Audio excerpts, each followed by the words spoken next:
Kurt Vonnegut said that there's two kinds of writers. There's swoopers and bashers. And a swooper will go through and write a first draft fairly quickly and then rewrite it and rewrite it. And by the time they've rewritten it for the 52nd time, then they're pretty much done. Whereas a basher will write the first sentence and then sort of hate themselves and rewrite it. And then by the time they get, an hour, or three later, they'll be at the end of the first paragraph. I'm John. I'm Corey. And this is The Passage, the podcast where authors break down their favorite pieces of writing, taking you behind the scenes from the first spark of inspiration to the final edits and everything in between. Rolf Potts is considered by many, myself included, to be the godfather of long-term travel and travel writing in the internet era. He's the author of the bona fide travel writing classic Vagabonding, an uncommon guide to the art of long-term world travel, which came out in 2002, has sold hundreds of thousands of copies, and is a book that I've recommended dozens of times to anyone even remotely interested in the deeper questions of what it means to travel. Rolf has written for National Geographic Traveler, The New York Times, Outside, and many other publications, always with a super sharp storyteller's eye and a big-hearted, open-minded, ever-curious spirit, which I personally like to attribute, at least in part, to the fact that he's from our mutual home state of Kansas. He's also the host of the excellent podcast Deviate and the author most recently of The Vagabond's Way, a collection of 366 meditations on wanderlust, discovery, and the art of travel. Rolf, I'm super happy to have you here today. John, it's good talking to you. Corey, it's good to meet you. And that was a good intro, man. Nice start. Thank Very you. Smooth. Thank you. Rolf, as I was preparing for this over the last few weeks, I was thinking about how cool it would be to travel with you. And then I remembered that I actually gave you a ride once from Topeka to the Kansas City airport. We were in Topeka doing a panel on the Kansas Book Festival.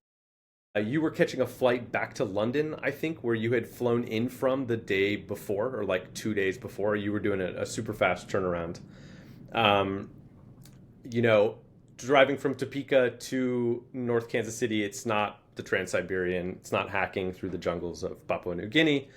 But in retrospect, it struck me as a moment that could turn into a kind of Rolf Pottsian meditation on the quiet of the in-between travel, the act of going somewhere just to go someplace else, or the very typical American ritual of getting someone to give you a ride to the airport. My first question is the writer's side of your brain always on? Is it always looking for little stories, or do you turn it off? I'm tempted to say it's always on, but then I thought to myself, yeah, but did I think of what story might be written about that specific experience? But I think that, even that travel experience is tied into relationships, right? So I was in London, I'd been in Paris, I'd been in Africa, and then I committed to the Kansas Book Festival, and then I brought you and Chloe Cooper-Jones, who's a terrific memoirist, onto the panel. And then I realized that I was going to not just any wedding, but what turned out to be a celebrity wedding in London, like the next weekend. So at a loss, I flew back to Kansas City and drove to Topeka with your help to be on this panel. There was something deeply absurd about it. Anybody who's been on a panel before knows that sometimes you get that one guy who asks a question that isn't really a question, and 7 minutes into the non-question, you think, we need to figure out a way to interrupt this guy. And so that happened. And then actually it was in this hotel in Topeka that was built in the 80s, but felt sort of brutalist and Stalinist and weirdly empty. And I think I can't do any kind of travel experience now without thinking of associations with all sorts of things. And that was a strangely absurd. Our panel was fun. It was fun to talk to the assembled folks at the Kansas Book Festival, but it was a weird and absurd little deviation from London, England, for sure. Yeah, let's go back 27 years. Almost exactly 27 years.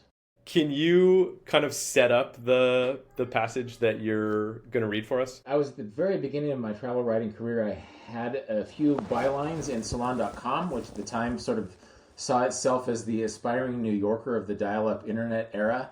And they had some really good writers writing for them, Garrison Keillor and Camille Paglia and other people who went on to really interesting journalism careers.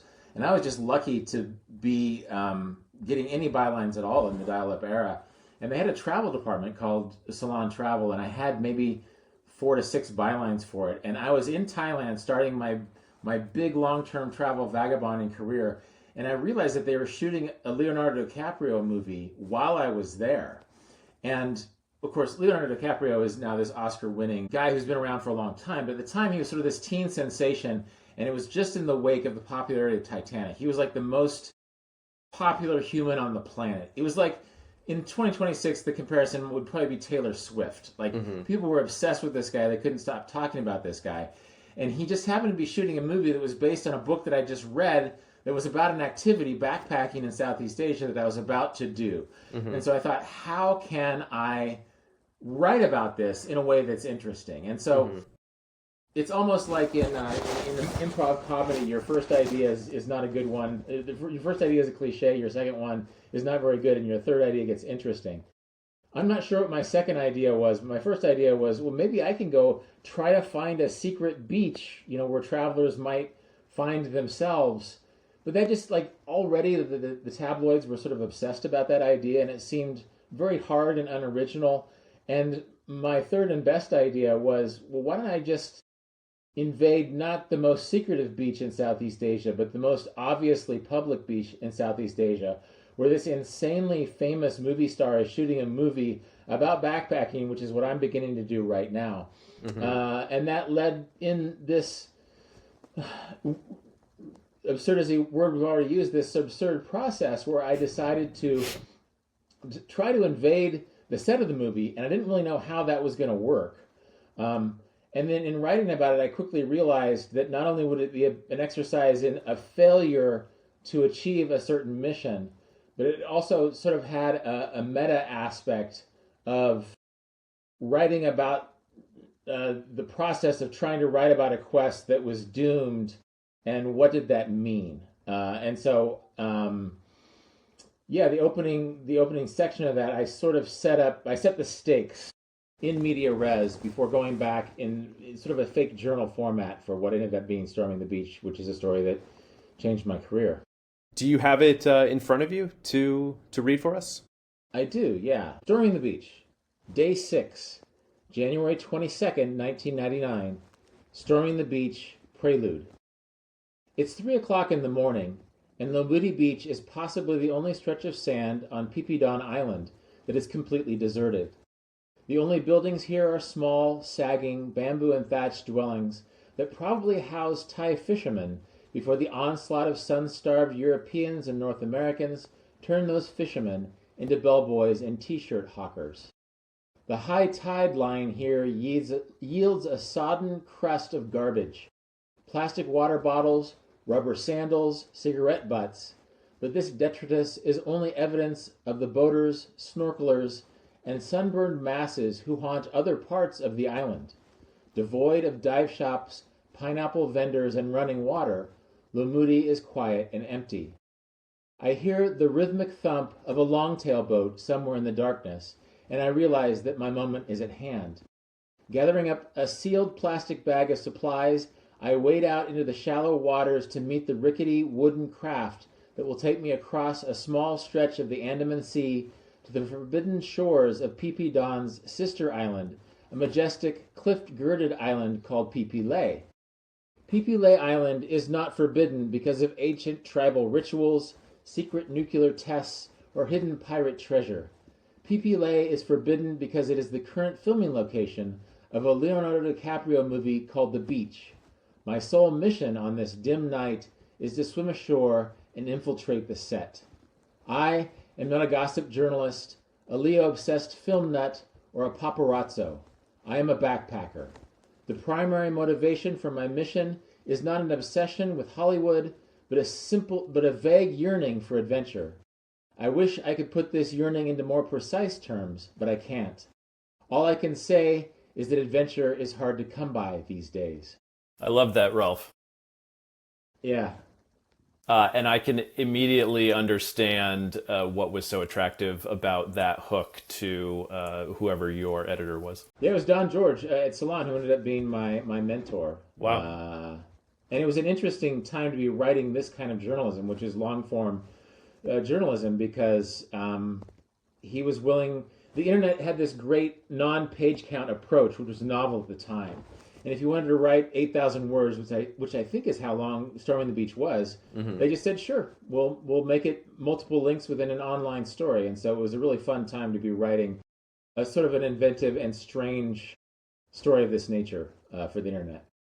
How much writing had you done at that point in your professional career or even in your personal? Right. Well, I actually just did a podcast about the most important non-published work I wrote, which is a failed attempt to write a book a few years earlier about my first vagabonding trip, which was a 1994 journey around North America by Volkswagen Vanagon. Now it would be called #VanLife. At the time, it was just like sort of like a hippie open-ended travel adventure trying to scratch my travel itch, which didn't work since I'm still, in a certain sense, traveling on that first adventure. I tried to write a book about it because I was always in journalism class. People liked my writing. They thought it was engaging and funny and occasionally insightful.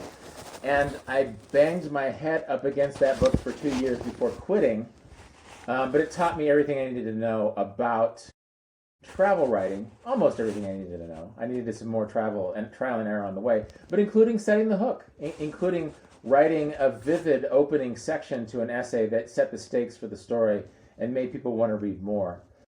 And so even though Storming the Beach was one of the first top 10 times I ever had a byline, and one of them was like for a Christian humor magazine years before that I made $60 from. What was not published was as important at that point to what was published. And what I'd been trained for in writing was not nearly as important as my trial and error process of writing my way into becoming a writer. Did you know when you finished that piece that you had done something special or done something better than you had done before? Did it unlock something, for you? I really did. It felt fated, and even rereading it today, it's like, wow, this is good. Yeah, I was gonna ask what it's like to reread a piece 27 years, because you must have been, I don't know exactly how old are you, but I mean, you were what, 25, 23? I was 28. 28. And so I was about half the age, almost half the age I am now. And it's really weird to read that, because I think you almost instinctively think, oh, what did I know half a lifetime ago? But it was actually a smart essay, and I brought in just these arguments about the traveler-tourist dichotomy. I quoted Walker Percy on the idea of, the expectations that come with travel, and it was a strangely well-reported story, and well-reported and well-researched, grounded in literary references. But I do remember writing that in the town of Pitsanaluk. I still remember the little youth hostel I was living in when I wrote it, and going to the internet cafe, hoping I didn't get run over by a tuk-tuk, because this felt like a really special story, and that it just felt fated to be the story that changed my career, and it was.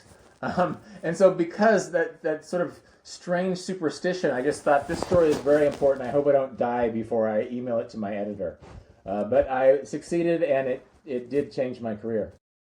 How far removed were you from the actual events when you were writing it? How much time had passed? Not very much, actually. And a lot of this essay later went into my second book, which is my first collection of travel essays called Marco Polo Didn't Go There. And a lot of those stories had been written months after the event in question. Others had been written directly in the wake of the event in question. But I think I literally, after I failed to invade the set of the movie The Beach, I realized that failure had sort of a lesson to tell. And so I think I took a train to Pitsanaluk and immediately started writing. And so the story, literally, it took place on the days that are mentioned in the journal entry that I talk about. I don't think it appeared in Salon until March, maybe, just because of like editorial lead time, which even in that early internet era was a little bit slower. And then, my editor had other things to publish, but I'm pretty sure that was a March storyline. So yeah, it took a long time, and it was a very painfully long story to write. I had to write my way into figuring out how to approach the story.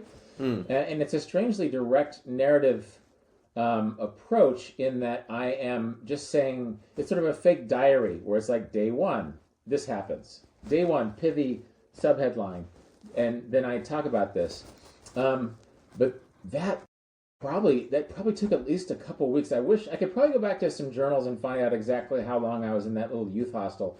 I was there long enough so that the woman who ran the restaurant that I ate noodles at every day for lunch sort of got sick of me. So it's just like, dude, go home. Go back to where you're from. I just sort of felt that she got tired of me, but I was really locked in this janky little hostel room for a couple of weeks, just sort of figuring out the problem of how to tell this story. Mm-hmm. And what was the problem? Well, I wanted to keep the audience's attention. I learned my lessons from that failed van life memoir that I couldn't just chronologically recount what had happened, even if it was sort of interesting. That even if it was a air quotes journal, it had to be structured. And so if you look at those daily entries, like one of the day's entries say, well, apart from the fact that I met the producer at the beach and somehow stole his screenplay binder, nothing happened, right? So that was a very intentional structural move within that. And so even though it has the appearance of a day-by-day account of what happened leading up to my invasion of the set of the movie, that was very structured. And I may have played some games with the timeline. And it's been 27 years, I'm not exactly sure, but like I show myself staying in this guest house, which will later be used on the set of the movie as a filming location. And I'm not sure if, actually I say this in the endnotes to Marco Polo Didn't Go There, I'm not sure if I was doing exactly what I was saying I was doing on those days. It could have been sort of a performative version of that. In the endnotes to Marco Polo Didn't Go There for that chapter, I talk about, I also spent time in the Anon Hotel writing a screenplay that was set in Kansas in 1990 that was like sort of a high school coming of age screenplay, right? So my mind was drifting. There were other things that was going on. There was a lot of self-doubt and self-loathing going on as happens when you have sort of this wacky stunt that is doomed to fail. But it's much tidier inside this written journal that I submitted as my story for Salon that month. At what point in the process of writing that, I mean, if you remember, did you come up with the idea of starting on day 6? Because I think looking back, reading it, I've read that piece before, but reading it again, the beginning of it struck me as such a sort of maturely written piece. And I knew that it was an early piece for you, and I thought, man, he kind of had all the conventions of the genre down in some way. Like, it starts off with this great description. It's kind of got this declaration of purpose in the 3rd or 4th paragraph. I'm a backpacker. I'm not a, paparazzi. And then it jumps back in time to like how everything got going. Where in the writing process did you figure out to start on, essentially kind of the middle or end of the story? If I recall correctly, it was pretty late. And I wish I could remember if I got any guidance from my editor on this process.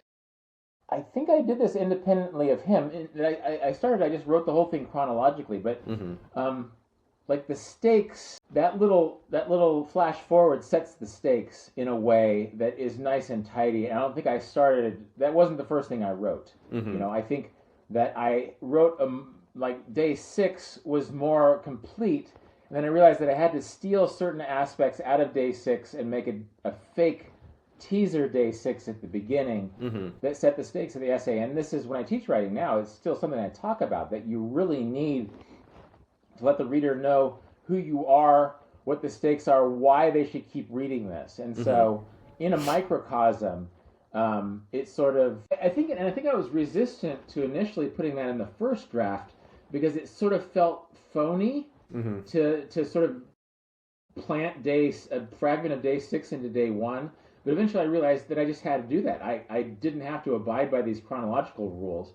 And in fact, the laws of narrative sort of dictated that I needed to foreshadow everything and say who I was and set the stakes, just so that people would know what they were in for before they were incrementally making their way towards this beach that I was storming.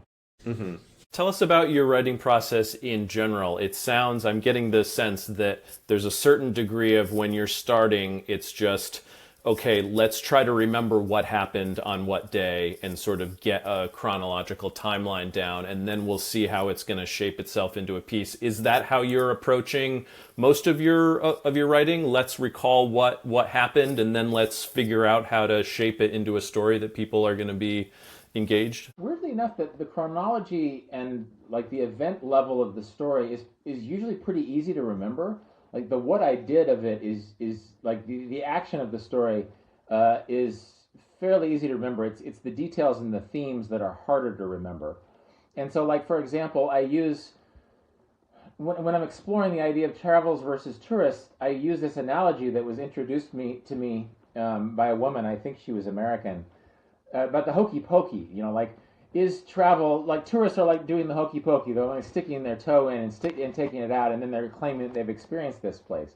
But then, we deepen that metaphor. While I was having that conversation, I realized that I would write about it, and that there's an extent to which I don't think I was taking notes on that conversation as it happened, but I reconstructed it in such a way that it did double duty, that it sort of spoke to the fact of expectation, but it also sort of examined, it underpinned, the themes of the movie and what people are looking for when they are looking for a hidden beach. Are the people who have invaded this beach in the movie also doing the hokey pokey? So anyway, those themes are more likely what I'm more likely to write down in my notebook. The linear sequential events I can usually remember. But like I think I described the scent of the boat that I was in as I was writing. Those are the sort of details that I usually write to myself. And then once I have a sense for which themes and which philosophical textures are going to augment the main narrative, then I sort of fit the puzzle together. And it's usually not this simple. It's usually not day 1, day 2, day 3. But because this was a quest and I had teased the peak of the quest early on, it allowed me to be more sequential in the events, in the actual event level of the narrative. You say when you're sort of figuring out the puzzle does that happen in your head before you've gotten a draft down? Do you have some sort of a draft and then you're sort of looking at it and thinking about, okay, how does this all fit together? Where do these pieces go? What are the themes? Where in the process does that happen for you? It's a constant thing because I'm constantly thinking about this. And another thing I address in the end notes to this in my book, Marco Polo Didn't Go There, when you have a quest, the fact that you have a quest as a writer includes the fact that you're going to write about it. And so the quest is inseparable from the intention to write about it and the intention to keep notes about it. And it's so interesting that this happened 27 years ago. Now I use an application called Scrivener. If you guys are familiar with Scrivener, it's sort of a way to organize an essay or a book or a podcast. I use Scrivener to organize my podcast to sort of salt these different details in so that you can sort of look at your project from a God's eye view and figure out what you might do with all these elements. And so you can sort of look at the day 1, day 2, day 3 event level of the narrative and then have other binders within Scrivener where you're moving things around. To be honest, I'm pretty sure I used note cards when I was writing Storming the Beach. But Scrivener is a skeuomorphic version of note cards. It's like you literally have note cards that you can move around within the binder of Scrivener. And so, I think I sat in this guest house pushing note cards around on my bed, trying to figure out where I knew I would probably want to write about Walker Percy's essay, The Loss of the Creature, where he talks about how the expectations that go into a travel experience influence how you experience that. Because I think my sister had passed me that essay a year or two before, and I knew I had to write about that at some point. And I think even going into a mission that I was pretty sure was going to fail, I knew that was my trump card. I knew I was going to pull that out. And I think that a lot of people have repeated that back to me about them saying, oh, actually, this is when I realized that this guy is not just some sort of yokel doing a stunt. This is a guy who's thinking about the meta aspect of tourism and the expectation level of tourism in a deeper way. And so I went in with this deck of cards, some of which I'd been thinking about from years before and sort of as a writer had wanted to address in some sense. I think I read Lost of the Creature before I read Alice Garland's novel of the beach. Mm-hmm. And so that combined with sort of this sweet guy who I actually hired to drive me to invade the set of the beach. There's all these different elements that went in. And I used the word puzzle, but there was an extent to which those note cards were sort of a puzzle on my bed in that hostel room in Thailand, trying to figure out how they fit together. And after 27 years, I've sort of forgotten the specifics of moving those note cards around. But I must have did something right, because 55-year-old Rolf is still sort of saying, "Oh, good job, 28-year-old Rolf. You did a decent job with that story." It was, I was sort of dazzled by what I did with that. Good job, young Rolf. Were you? Yeah, good job. Were you consciously emulating anybody else's voice at that point, or were you kind of, I am Rolf Potts. This is my voice now? I was. A couple of big influences on me at the time were Pico Iyer, who recently appeared in a Timothée Chalamet ping pong movie. Right. Quite convincingly, actually. Pico Iyer, who's sort of one of my writing heroes, and wrote about Asia in a way that made sense, in a way that other Asia travel writers hadn't to me at that point. I read his book, Video Night in Kathmandu, and it's like, oh yeah, you can go to Japan and write about baseball instead of the kimono. You can go to India and write about all the rip-offs that Bollywood is making of Rambo instead of writing about Hindu tradition, right? So that gave me permission to go to Thailand and write this meta story about a Leonardo DiCaprio movie. I probably would have found a way to write about it either way, and also to bring in a very literary sensibility to it. So I knew I was sort of honoring Pico Iyer by bringing Walker Persay into this essay about Leonardo DiCaprio. Another one was Tim Cahill, who was one of the founding editors of Outside Magazine. He was a Rolling Stone writer for Jan Winter back in the day, and there was a few Rolling Stone writers who thought we should probably have this magazine about the outdoors that's under the umbrella of Rolling Stone, that's more interesting than some of the crappy outdoor writing that's out there, or sort of this semi-fake adventure writing that's out there. And so Tim Cahill really, when I was in high school, he was writing these really funny adventure essays for Outside Magazine that were a big influence on me as well. So those are probably the two poles. Like I was really trying to achieve a humorous voice. P.G. O'Rourke is another example of a humorous writer that when I was coming of age in the 80s, I would read. I think he also wrote for Rolling Stone a fair amount. And so I wanted to be funny, but I also wanted to be literary at the same time. And so those were probably the two biggest influences at that point in my career. I wanted to go back a little bit. The book that you wrote that you could not finish, about the van trip, what was the big lesson from that experience of failing to write something? I think it's remember your audience, and remember that you have to shape their experience of what you're talking about. And there's so many levels at which I did that wrong in my van life memoir. And that opening to Storming the Beach really comes out of one of the core lessons I learned from that, is that get the audience's attention, let them know why they're reading this, and set the stakes early on. And chapter after chapter of this book, which I called Pilgrims in a Sliding World, after a line from a Robert Creeley poem, chapter after chapter, I just didn't do that. I wrote these nice sentences that were sort of true to my experience, but I wasn't giving them a reason to read on. It's like, oh, well, here's some guy I don't know talking about his van trip in a way that was probably interesting to him, but why on earth would I ever read this? And so, I think another mistake I made was sort of within the same wheelhouse, is not realizing that what was interesting to me wouldn't necessarily be interesting to everybody. Like when I was on that van life trip, I had various friends visit me who I really liked and I thought were funny, and I would write about them, but they weren't, the person reading this book isn't going to know this person. And I found that it's really hard to write about your friends in an interesting way without... I guess every character in the story has to serve a purpose. Just because you had coffee with a rich girl in Brentwood, California, right after the Northridge earthquake, doesn't mean you need to talk about having coffee with this rich girl from Brentwood, California. It has to serve a purpose.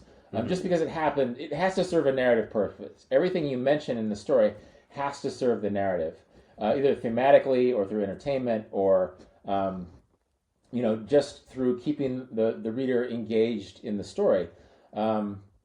Yeah, and so I broke that rule again and again and again, and it was interesting. I reread that old 80,000 word unfinished book, and it's like, not bad, 23-year-old Rolf, not bad, but thank God it didn't get published. It was just not good, and I was just It's not too late. It's not too late, Rolf.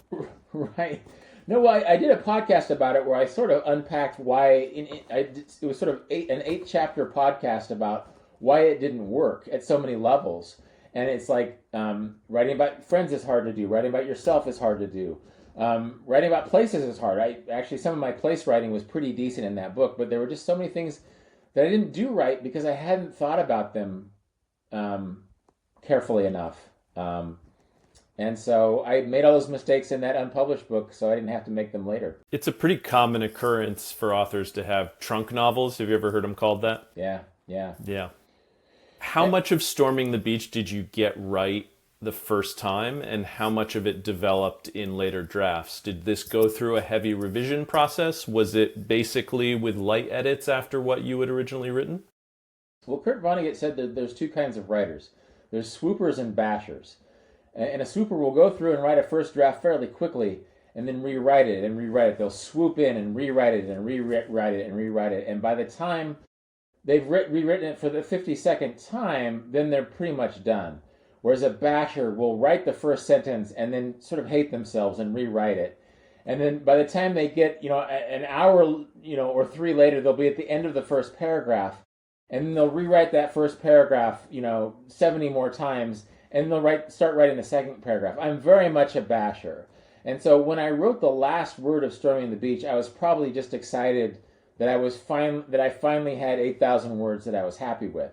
Because I'd already gone through all the struggles and all of the anger with myself for why isn't this quite working.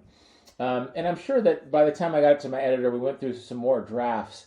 But as a basher, most of the work went into that first draft, that pained first draft that included a first paragraph that had been written 170 times and, the last paragraph that had been rewritten 27 times. Is your process the exact same today? Has it developed at all over the years, or is the way that you wrote Storming the Beach basically the way that you're writing whatever? It's still the way I'm writing now, and I wish I could write faster.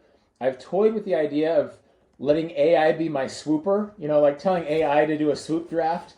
I haven't done that in earnest, but I'll probably just never be a swooper. I think even if I let AI be my swoop draft, I'd be so pissed off at what AI wrote that I would go back and bash the real version anyway. And so it's just my style, and it works. And so I sort of I think a lot of writers are bashers. Maybe I think George Orwell was something of a basher, that he agonized over his prose, which seemed so easy at the end. But he talked about how hard it was to get to the point of his easy draft. And so, it's still what I'm up against, and it's still hard, but it's what I do. And I think part of the discipline of being a basher type writer is showing up every day and doing some more bashing, and not procrastinating, and not going back to all the outlining and the prep and the other stuff that is less painful than the bashing and the figuring out what you're writing by writing it. You have a long-running series on your website of interviews with travel writers. And so I would imagine that you probably have way more insight into the writing habits and the quirks of the broad spectrum of the writing community than a lot of other authors. Was there a point at which you remember something that you thought was very normal and usual, and the more people that you started to interview or talk to, all of a sudden you realized, it might just be me that does that? I don't know if I have something that's a unicorn writing habit, in part because I've interviewed over 300 travel writers now. An interview might not be the right word. It's more of a questionnaire. I ask everybody the same 10 questions, which is nice because like David Gran and Pico Iyer get the same question as an upstart travel blogger, and it's interesting to sort of put people into that constraint. But what often happens are people who procrastinate through research. People do it again and again. People who are out in the field and are really nervous that they're not getting enough information. And I don't know how much this has come out, but oftentimes my first day on assignment or when I'm in a situation where I know I'm going to write about it, I take way too many notes. I compensate for my own insecurity by writing everything down and just obsessing about everything. And once I get a sense for what the story might be, I can relax a little bit and enjoy the experience itself. And so I'm not sure if other people have admitted to sort of over-researching the front end of the trip. I'm sure that they have. But that's something, having done some research for a book I'd like to write quite recently. Actually, the book that I had sort of done some reporting for around the time that John drove me from Topeka to Kansas City, or from Kansas City to Topeka and back.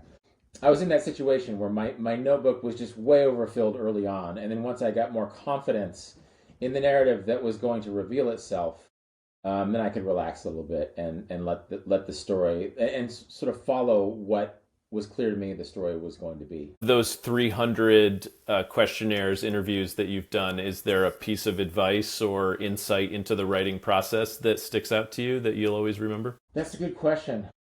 I think maybe I've been overwhelmed by the individual nuggets of advice. I know that some are stellar, some are standalone publishable.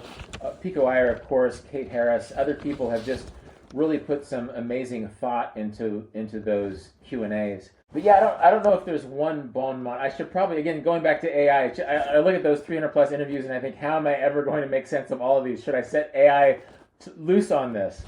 But no, I don't know if I have one aphoristic thing, but it would be interesting to go back and do that. Years ago, when I was more active on Twitter, I would take aphoristic outtakes of those interviews, including my Q&A with John. I'm not sure if I tweeted anything from that interview, and I would put them up as tweets, sort of an aphorism length outtake of that. So I'd almost have to go back to those outtakes, because there was some good stuff in there. It's just been a while since I have... It's interesting, the technological constraint of a tweak made me more receptive to the aphoristic level of that Q&A series. I'll have to go back and see what I was tweeting about in the year 15 or whatever. I really want to hear what John's one tweetable nugget of writing advice is. I'm sure there's dozens. Is there a piece of writing advice that you come across that you think is just absolute bullshit? Ooh, I think that there's a lot of memoir-adjacent advice that is sort of in the wheelhouse of write what you know and write your truth, that sometimes throws reporting on the bonfire in a way that isn't very useful. I don't know if you guys go to AWP, the writing conference, like it's not really a writing conference, but it's like a writing programs conference. A bunch of literary magazines and university writing programs. And you go to some of those panels. I think sometimes, like, any professional convention exists because institutions can't literally masturbate. Like, there's so much masturbatory energy, like panels that last an hour and a half where nothing is said. Like, there's so little craft at some of these academic adjacent panels. I'm just flummoxed. I admit I sort of hate AWP. It's expensive, and it's a big travel expense, and you meet these amazing writers, and then for like 3 days in a row, nobody says anything that's useful. And one thing that I found particularly useless were these memoir panels where people were talking about, well, the emotional truth is probably more important in this memoiristic writing than the literal truth. And it's like, guys, that's called fake news. Years later, when Trump was elected, like 2 years after I heard that on a panel at AWP, it's called fake news when it's politically not advantageous. Like, I'm sure these people who are writing for whatever conservative website it is, it's emotionally true because it feels good to sort of fake what actually happened at this event.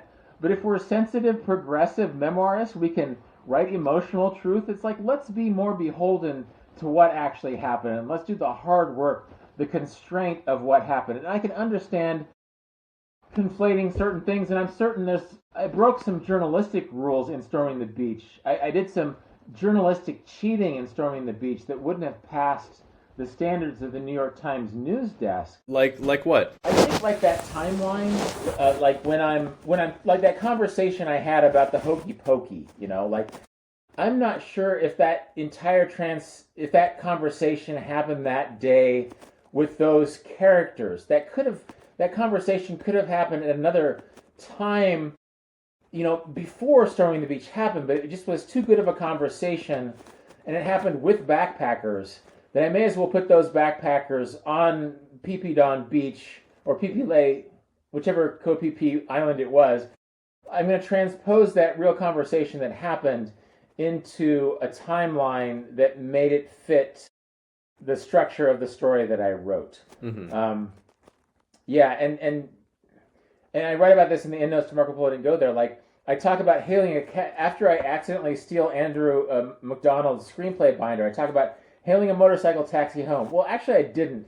I hitched a ride in a truck, and I went to this heavy metal nightclub. Like, all this other stuff happened that I couldn't include in there.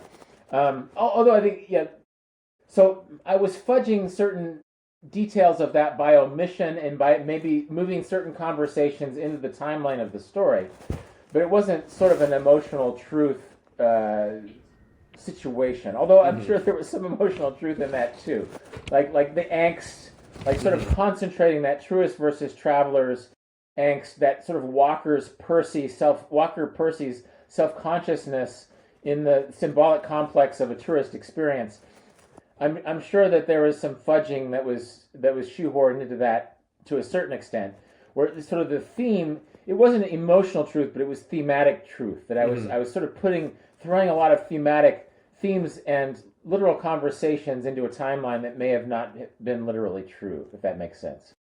When did you transition to the point where you gave yourself permission to do that? Was there a point at which you were like, okay, it happened in this order and that is the way that it needs to be told? And at what point did you realize, oh, you know what, I have some freedom here? I think it was when I was writing that failed van life memoir, that chronology only goes so much. Like chronology and every line from the drunken conversation that you had with the guy at the Flamingo Hotel in Las Vegas doesn't belong in the story, even though it was sort of funny at the time.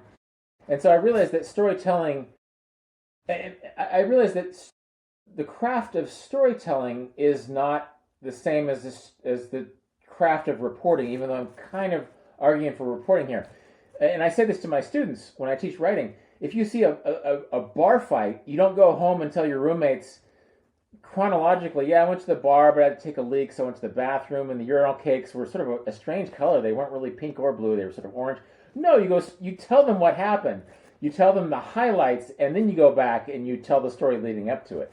So by its nature, craft, I guess I'm sort of contradicting myself. It does follow certain strains of thematic and emotional truth more than literal truth. But travel writing, which is my genre, is something that literally marries reportage with memoir. And so it's a very personal approach to journalism. Like the old joke about the journalist is that a guy is having a drink at a bar across the street from his newspaper. A guy walks in, shoots him in the shoulder, and he staggers across the street to his newsroom and writes, "A journalist was allegedly shot in a bar across the street from the newspaper this afternoon." No, you have permission as a travel writer to put your reporting along with a personal perspective that in a way makes it more true. And it allows you to say, I am the unreliable narrator who is saying this. And it allows me to say, well, actually, I'm not exactly sure if it happened in this order, but I'm going to say this happened.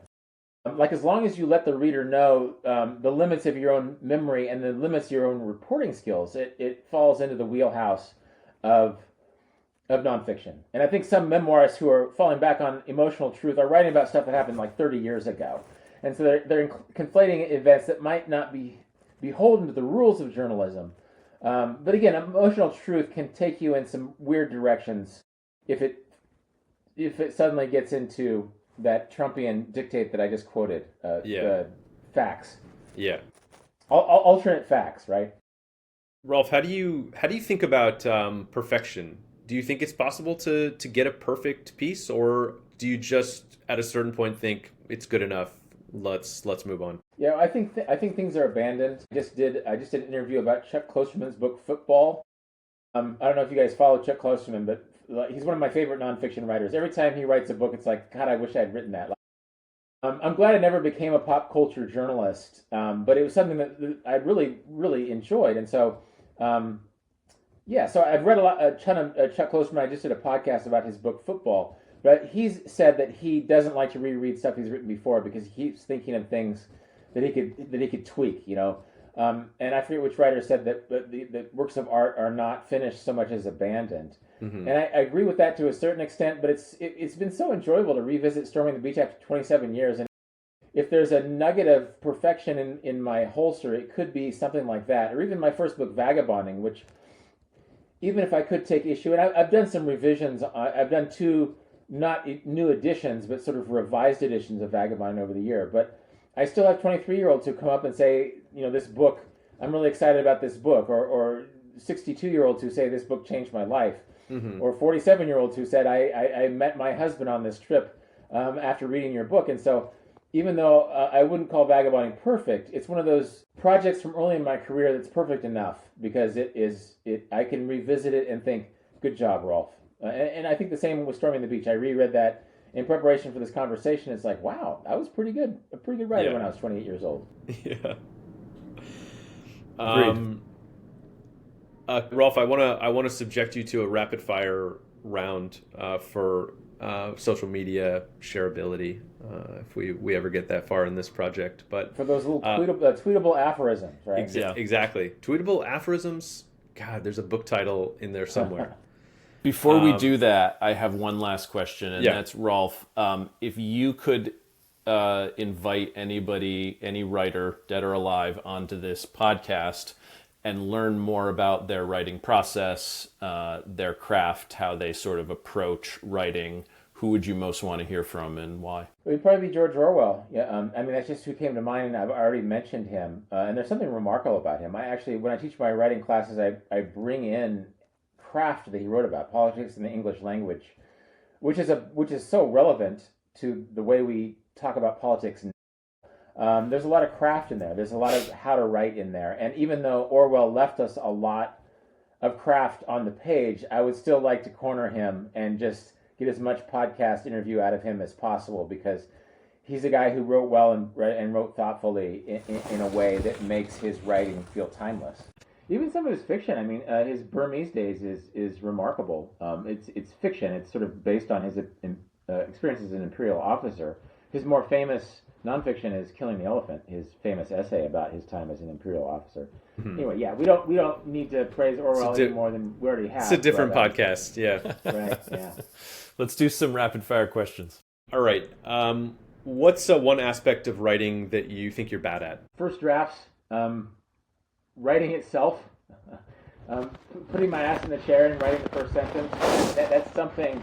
I think my writing, even though I'm big on organizing and outlining, I'm sorry if this is not rapid fire enough. No, I was going to say, there's this whole other conversation here that we probably should have gotten to earlier about first sentences and first drafts. Yeah, no, I think that getting that first sentence is important, even though I will rewrite it 100 times before I'm done. Quick and dirty first draft or slow and clean?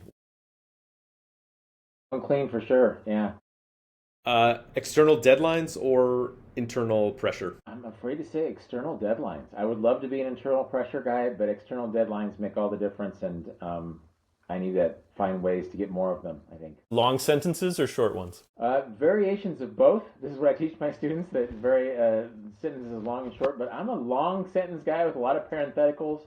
And we talk about writerly tics. Sometimes my first version of the sentence has way too many parentheticals. It has M dashes and parentheses and commas. Come on, Rolf, you can do better. But I like long sentences. But is that part of your kind of revision process? Is breaking up sentences that are obviously too long when you're going back and rereading them? Yeah, chopping that long sentence into 3. Finding ways to break out the parentheticals for sure. What's your go-to procrastination technique? Researching books that aren't the book that I'm working on directly. Researching essays that aren't the essay I'm working on directly. I just did a video essay called "Kansas Never Plays Itself," which is based on Tom Anderson's classic essay film from 2003, "Los Angeles Plays Itself," and that was probably the most preposterous act of procrastination I've ever done. I'm very proud of it. But I had no business writing a 73-minute video essay. I should have been working on my book. I'm sorry. This is a good one for a travel writer. What's the most surprising place you've done some real writing from? Ooh, shithole hostels. Shithole hostels. I mean, I wrote Storming the Beach in a hostel.